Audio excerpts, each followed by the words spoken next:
പരിചയപ്പെട്ടിട്ടുണ്ടോ നിങ്ങൾ? നമ്മുടെ സ്കൂളിലേക്ക് വന്ന പുതിയൊരു കുട്ടിയാണ്. എന്താ പേര് അറിയോ? എന്താ പേര്? മിയ. പരിചയപ്പെട്ടോ നിങ്ങൾ? മിയയ്ക്ക് ഒരു പ്രത്യേകത ഉണ്ട്. മിയയ്ക്ക് എല്ലാ കാര്യങ്ങളും അറിയാം. നിങ്ങൾ ചോദിക്കാൻ റെഡിയാണോ? എന്നാ ചോദിക്കല്ലേ? ആരാ ഫസ്റ്റ് ചോദിക്കണേ? ആദ്യം ആരാ ചോദിക്കണേ? ജാനി ചോദിക്കൂ. Bluetooth mode connected. Mia. Yes, I'm listening. Who is our headmaster? Dr. K. Baburaj. കുട്ടികളിലെ അവരുടെ സ്പീക്കിംഗ് സ്കില്ല്, അവരുടെ ഇംഗ്ലീഷിലുള്ളൊരു പ്രാവീണ്യം വളർത്തുക എന്നുള്ളൊരു ആശയം വെച്ചിട്ടാണ് നമ്മളിത് തുടക്കം കുറിക്കുന്നത്. ഇത് അവരിലൊരാളായിട്ട് നമ്മളുടെ സ്കൂളിലെ മറ്റൊരു കുട്ടിയായിട്ട് അതിന് വേണ്ടിയിട്ടാണ് നമ്മളതിൻ്റെ രൂപകൽപ്പന വരെ ഈ രീതിയിൽ നമ്മൾ ചെയ്തത്. സ്കൂളിൽ അങ്ങനെ ഒരു കുട്ടി മിയ എന്ന് പറഞ്ഞ പേരുള്ള ഒരു കുട്ടിയില്ല. പിന്നെ ഒരു കൗതുകമുള്ള ഒരു പേരായിരിക്കണം നമ്മൾ ആഗ്രഹിക്കുന്നത്. അപ്പോൾ അതുകൊണ്ടൊക്കെയാണ് നമ്മളത് ഒരു സജസ്റ്റ് ചെയ്യുന്നത്. ഒരു AI സ്റ്റുഡൻറ്റിനെ നമ്മളൊരു കുട്ടീനെ ആദ്യമായിട്ടാണ് ചെയ്യുന്നത്. അപ്പോൾ ഇതിന് ഒരു എക്സാമ്പിൾ ഉണ്ടായിരുന്നില്ല. 4 മാസം ടൈം എടുത്തു. 2 മാസം ഇതിൻ്റെ ലാംഗ്വേജ് ഡിസൈഡ് ചെയ്യാനും ബാക്കി 2 മാസം ഇതിലേക്കുള്ള ഡാറ്റാസ് ആഡ് ചെയ്യാനും. ഇതിൻ്റെ ഉള്ളിലൊരു ഡിവൈസ് വേറെ ഒരു മൈക്കും ഒരു സ്പീക്കറുമാണ്. അത് ഫോണിൽ ബ്ലൂടൂത്തായിട്ട് കണക്ട് ചെയ്യുക. ദെൻ നമ്മളിതൊരു വെബ് ആപ്പ് എന്നുള്ള രീതിയിലാണ് ചെയ്തിരിക്കുന്നത്.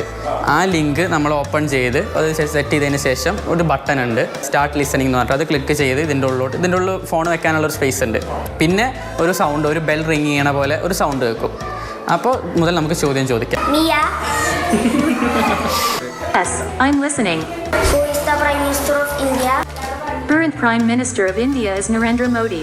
മികച്ച വിദ്യാർത്ഥിയായിട്ട് കുട്ടികളിൽ ഒരാളായിട്ടും എന്നാൽ അവരിലെ എല്ലാ കുട്ടികളെയും മികച്ചതിലേക്ക് എത്തിക്കാനും പറ്റുന്ന ഒരു സഹപാഠിയായിട്ട് അവളാണ് ഞങ്ങളുടെ ഒപ്പം ഉണ്ടാവുന്നത് ഞങ്ങൾ വിശ്വസിക്കുന്നു.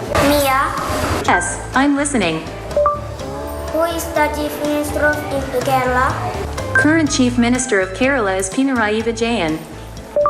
Mia. Yes, I'm listening. What is our school name? PLPS Aryor. ഈ സ്കൂളിലെ ഏറ്റവും മികച്ച വിദ്യാർത്ഥികളിൽ ഒരാളായ മിയയോടൊപ്പം Google VS Mathrubhumi news Palakkad. പണ്ട് ഈ സ്കൂളുകളിൽ കുട്ടികളുടെ ഇംഗ്ലീഷ് ഭാഷ മെച്ചപ്പെടുത്താൻ ഒരു പരിപാടി ഉണ്ടായിരുന്നു. ഇംഗ്ലീഷിൽ മാത്രമേ സംസാരിക്കാവുള്ളൂ. മലയാളം സംസാരിച്ച് കഴിഞ്ഞാൽ ഫൈൻ മേടിക്കും. 5 രൂപയോ 10 രൂപയോ ഒക്കെ ഫൈൻ മേടിക്കും. അപ്പോൾ അത് പേടിച്ച് കുട്ടികളെല്ലാവരും ഇംഗ്ലീഷിൽ സംസാരിക്കാൻ ശ്രമിക്കുമായിരുന്നു. അങ്ങനെയായിരുന്നു ആ ഭാഷ മെച്ചപ്പെടുത്താൻ അധ്യാപകർ ശ്രമിച്ചുകൊണ്ടിരുന്നത്. ഇന്നിപ്പോൾ കാലം മാറി, എല്ലാ ടെക്നോളജി വളർന്നു. അപ്പോൾ അധ്യാപകർ തന്നെ പുതിയ കണ്ടുപിടുത്തങ്ങൾ എങ്ങനെയൊക്കെ കുട്ടികളെ മെച്ചപ്പെടുത്താമെന്ന് ഉള്ള ഐഡിയാസ് അധ്യാപകരുടെ ഭാഗത്തു നിന്നുണ്ടാവുകയാണ്. നമുക്ക് ഗൂഗിളിനോട് തന്നെ ചോദിക്കാം. ഗൂഗിളും മിയയോട് സംസാരിച്ചതാണ്. ഗൂഗിൾ, ഇവർക്കൊപ്പം ഒരാളായി മിയ ഉണ്ട്. ഇവരുടെ ചോദ്യങ്ങൾക്കെല്ലാം ഉത്തരം പറയാൻ ഒരു കൂട്ടുകാരിയായി മിയ ഉണ്ട് കൂടെ, അല്ലേ? ഈ വാർത്ത കാണുന്ന കുറച്ച് പേർക്കെങ്കിലും തോന്നും, എന്തിനാണ് ഇങ്ങനെ ഒരു റോബോട്ട്? അധ്യാപകർ പറഞ്ഞാൽ പോലെ അതിൽ കൂടുതൽ എന്താണ് ഈ റോബോട്ട് ചെയ്യുന്നതൊക്കെ സംശയമുള്ള ഒരുപാട് പേരുണ്ടാവും. പക്ഷെ അവർക്ക് ഏറ്റവും നന്നായിട്ട് ഉത്തരം പറയാൻ പറ്റുന്ന ഒരു കാര്യം ഒരാൾ ചിലപ്പോൾ ഞാനായിരിക്കും. കാരണം പഠിക്കുന്ന സമയത്തൊക്കെ ഞാനൊരു ബാക്ക് ബെഞ്ചറായിരുന്നു. ഇങ്ങനെ ഉഴപ്പി നടക്കുന്ന, അങ്ങനെ ക്ലാസ്സിലൊന്നും കാര്യമായിട്ട് ശ്രദ്ധിക്കാത്ത ഒരു കുട്ടിയായിരുന്നു. ഒരു വികൃതി കാണിക്കില്ല, അങ്ങനെയുള്ള കുട്ടിയായിരുന്നു. അപ്പോൾ അങ്ങനെയുള്ള കുട്ടികൾക്ക് ഏറ്റവും നല്ല ഒരു കാര്യമാണ് ഈ റോബോട്ട്. കാരണം എന്താണെന്ന് വെച്ചാൽ സാധാരണ അധ്യാപകർ ക്ലാസ്സിലൊക്കെ അധ്യാപകരൊരു വഴിക്ക് നമ്മളൊരു വഴിക്ക് അങ്ങനെയാണ്. പക്ഷേ ഇതാവുമ്പോൾ എന്താ ഗുണം എന്ന് വെച്ച് കഴിഞ്ഞാൽ നമ്മൾ ശ്രദ്ധിക്കും. ഒരു കൗതുകം കൊണ്ട്, റോബോട്ട് പറയുന്നുള്ള കൗതുകം കൊണ്ട് നമ്മൾ കാര്യങ്ങൾ ശ്രദ്ധിക്കും. അതാണ് ഇതിൻ്റെ ഏറ്റവും വലിയ ഗുണം.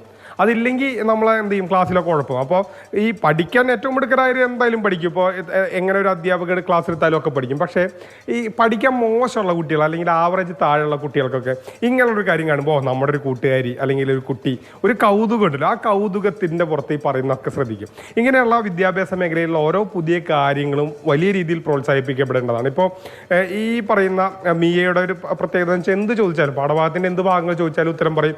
അപ്പോൾ നമ്മൾ അതിൻ്റെ ഒരു കൗതുകം കൊണ്ട് അതൊക്കെ കേട്ടിരിക്കും. അങ്ങനെ കുട്ടികൾ ബേസ് അടിസ്ഥാനപരമായിട്ടുള്ള കാര്യങ്ങളൊക്കെ തന്നെ ഉറക്കുകയും ചെയ്യും. അങ്ങനെ അവർക്ക് പഠനം എന്ന് പറയുന്നത് വെറുതെ പരീക്ഷയ്ക്ക് എന്തെങ്കിലും മാർക്ക് കിട്ടാനുള്ള ഒരു ഉപാധി മാത്രമല്ലാതെ പഠിക്കുന്ന കാര്യങ്ങൾ കൂടുതലായിട്ട് നല്ല രീതിയിൽ മനസ്സിലാക്കി പഠിക്കാൻ പറ്റുന്നുള്ള ആണ് ഏറ്റവും വലിയ ഗുണം. അപ്പോൾ ഇങ്ങനെയുള്ള പുതിയ ഓരോ പരീക്ഷണങ്ങളും നമ്മുടെ വിദ്യാഭ്യാസ മേഖലയിൽ വരുന്നു.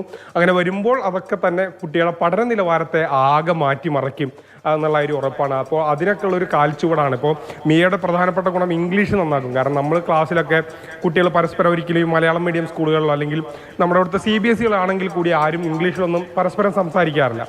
പക്ഷേ നമ്മൾ ഇങ്ങനെ ഒരു ഡിവൈസുമായിട്ട് ഇങ്ങനെ ഒരു പ്രതിമയായിട്ടൊക്കെ നമ്മൾ സംസാരിക്കുമ്പോൾ ഇംഗ്ലീഷിൽ സംസാരിക്കുന്ന നിർബന്ധം വരുമ്പോൾ എന്ത് ചെയ്യും? നമ്മൾ ഇംഗ്ലീഷിൽ കൂടുതൽ സംസാരിക്കും, നമ്മുടെ ഇംഗ്ലീഷ് മെച്ചപ്പെടുത്തും.